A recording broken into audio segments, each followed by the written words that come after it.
Sala de Prosa 2021.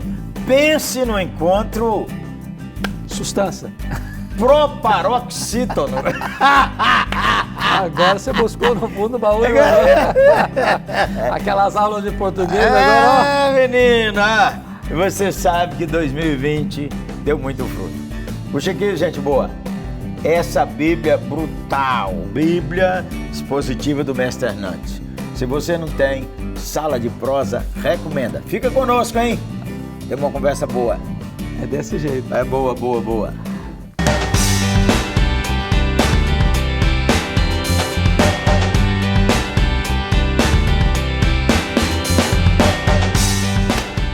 Pandemia, mestre. O povo todo com medo do vírus. E máscara, álcool gel, tudo aí que recomenda. E tem gente que pega, e tem gente que tá doido para pegar, e tem gente que não quer pegar de jeito nenhum. Tem gente muito sofrida, alguns muitos entubados. Mas, mestre, tem outro vírus que tá pegando. O vírus do medo. O que você acha disso, mestre? Ô, Gerê, esse vírus é poderoso e antigo. Antigo? Antigo. Oh. Antigo. Eu acho que o ser humano é susceptível ao medo. A Bíblia, ao descrever a vida de homens santos de Deus, não esconde que eles tiveram medo. Eu tenho um apreço muito grande pelo Salmo 56, verso 1, quando o salmista diz: em me vindo o temor, eu hei de confiar em ti. Quer dizer, o medo vai chegar. Vai chegar. Vai bater na sua porta. Ele não está dizendo que, não, eu sou crente, não tem medo. Não tem medo, sim. Nós não fomos arrebatados. Contar, né, mestre? Nós não fomos glorificados ainda. Ele pode não contar. O pastor tem aquele medo, assim. Já teve ou não teve, mestre? Vai pregar. Mesmo com essa sustância toda? Suas mãos mão, até hoje. Trema os joelhos. Aí me dá aquelas borbulhas na barriga. Dá. O banheiro é onde, irmão? Então, por que, pastor? Não, só um minutinho. É verdade. E a gente tem medo do desconhecido. Nessa pandemia aí, vamos dizer, quem não teve medo? Porque você não sabe as consequências, né? Um pega o vírus aí, passa sem batido. Mestre, eu tive um estresse tão brutal que envolveu medo em abril. Em abril. Porque em abril a gente não sabia nada. A gente achava que abria a porta e o bicho entrava. Como alguém disse, é solércio. É solércio. Aí, mestre, meu Deus do céu, eu fiquei assim com medo de... Uma espécie de síndrome de pânico, seria isso? Exatamente. Mas eu fiquei com medo de faltar comida, não comprei, faltar remédio, não comprei assim estoque, mas preocupei com minha mãe, 95 anos, minha sogra. Falei, vou comprar 3 meses de remédio para elas. Aí, mestre, fiquei pensando assim, se pegasse o bicho. E eu falei, acho que eu devia pegar ele mesmo. Pegar, não estou devendo nada. Eu tenho um apartamento que eu estou pagando a prestação. Então, eu trabalhando aí mais uns tempos, eu termino de pagar. Então, e também tem um seguro. Aí eu pensando sozinho, euzinho. Pensando, eu falei, se eu também morrer, o seguro paga. E Cláudia, menina, você precisa ver o pau que deu isso, porque eu fui conversar com ela, é isso que eu pensei.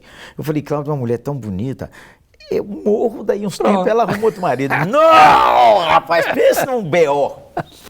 Bota B.O. nisso, varão. Medo, varão. E aí eu fiquei pensando... o medo tem uma característica de acrescentar o problema. Exatamente. Né? Vira uma casa de cupim, vira o Pico Everest. Não, varão, e eu fiquei pensando assim, a gente tem que economizar, tinha que economizar. Todo mundo diminuindo, na 8ª nós diminuindo. Aí eu falava assim, teve um dia lá, varão, hoje é hilário, mas naquele dia Cláudio vai ganhar um galardão, Cláudio é anjo. Porque eu falava assim, o que sobrou de ontem guardar, sobrava um pedacinho de bolo desse tamanho. Mestre, só um pedacinho de pão. Não come hoje, é para amanhã. E tinha um bolo grande. Nós vamos comer o que sobrou. Eu devia ter fotografado e Cláudio com aquela paciência, varão. Mas aí, varão, eu fui no médico. Porque eu também tenho que resolver.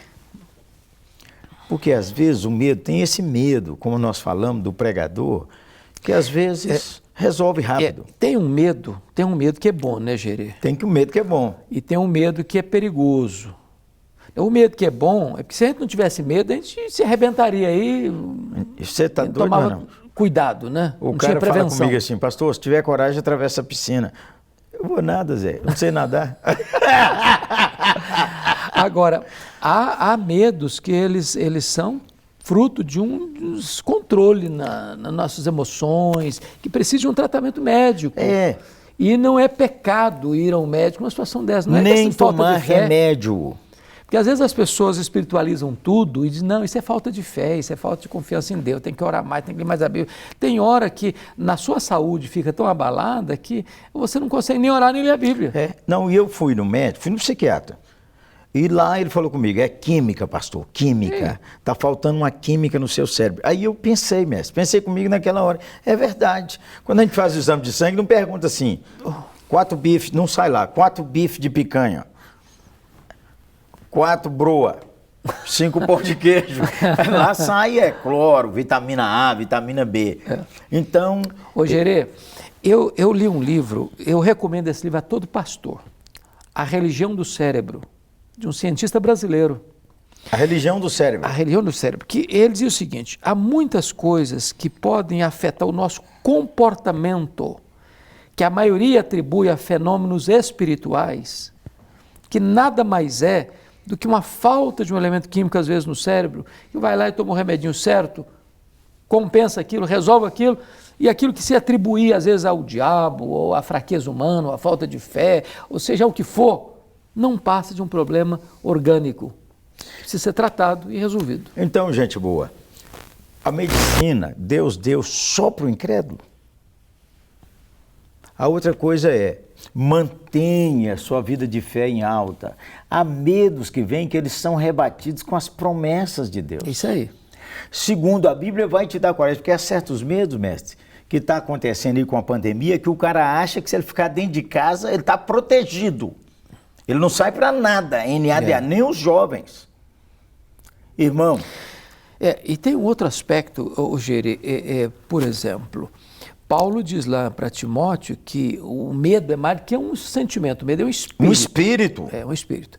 Então, agora tem medos seletivos hoje, viu?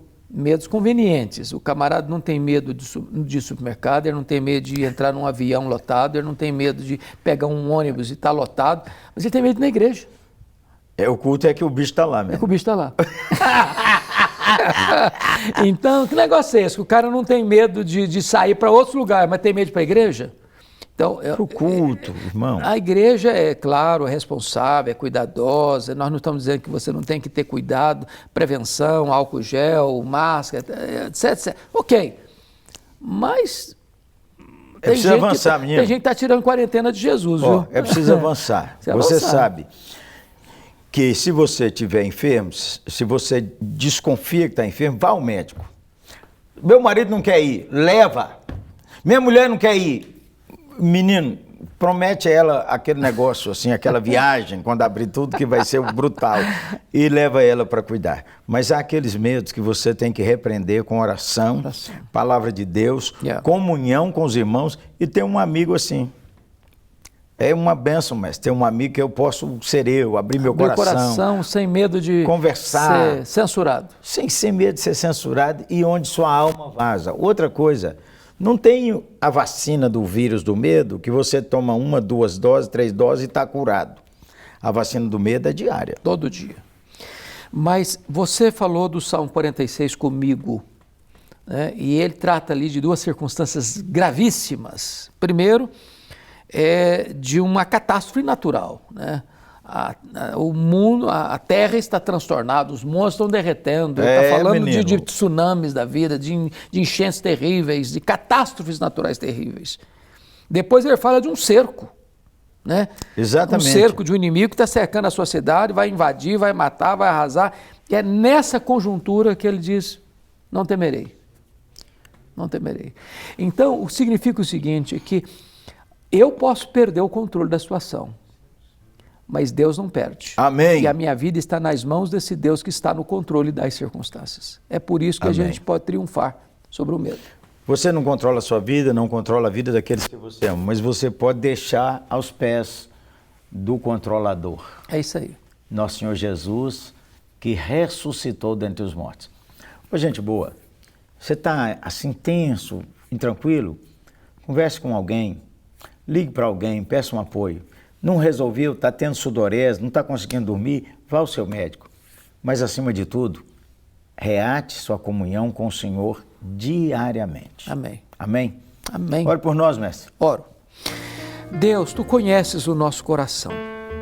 Tu conheces a nossa estrutura. Tu sabes das nossas fraquezas, limitações e temores. Bendito é o Teu nome, porque Tu não nos condenas pelo fato de estarmos em momentos diferenciados da vida, Amém. Sujeitos ao sentimento do medo. É verdade, Mas Senhor. nós te pedimos que Tu reavives a nossa confiança em Ti. Amém. Descansando-nos em Tuas promessas, porque Tu estás no trono e Tu tens o controle de todas as coisas. Amém. Então dá sossego à nossa alma, dá quietude à nossa mente, dá serenidade ao nosso espírito e dá-nos descanso, Senhor, sabendo que Tu estás no controle da nossa vida e dos Amém. detalhes da nossa vida. Oramos para que Tu aquietes a alma daqueles que estão nos acompanhando. Oramos assim em nome de Jesus. Amém. Amém. Amém. Ô, gente boa, Sala de Prosa, deixa eu falar contigo. Agora mesmo que você acabou de participar conosco, ligue para alguém, mande para alguém, compartilhe seu coração, aceite ser ajudado. Aceite ser ajudado. E se há muito tempo você não consegue ler a sua Bíblia, nem orar, põe aí para tocar os salmos. Salmos são orações e canções. Hoje, ajude alguém, tome providência, vacine a de hoje contra o medo. Deus te abençoe e te guarde. Sala de Prosa 2021, avance com o Sustância, o mestre, o príncipe Hernandes. Deus seja louvado. Deus te abençoe, príncipe. Amém. Alegria, Obrigado. gente. Grande abraço. Um abraço, hein?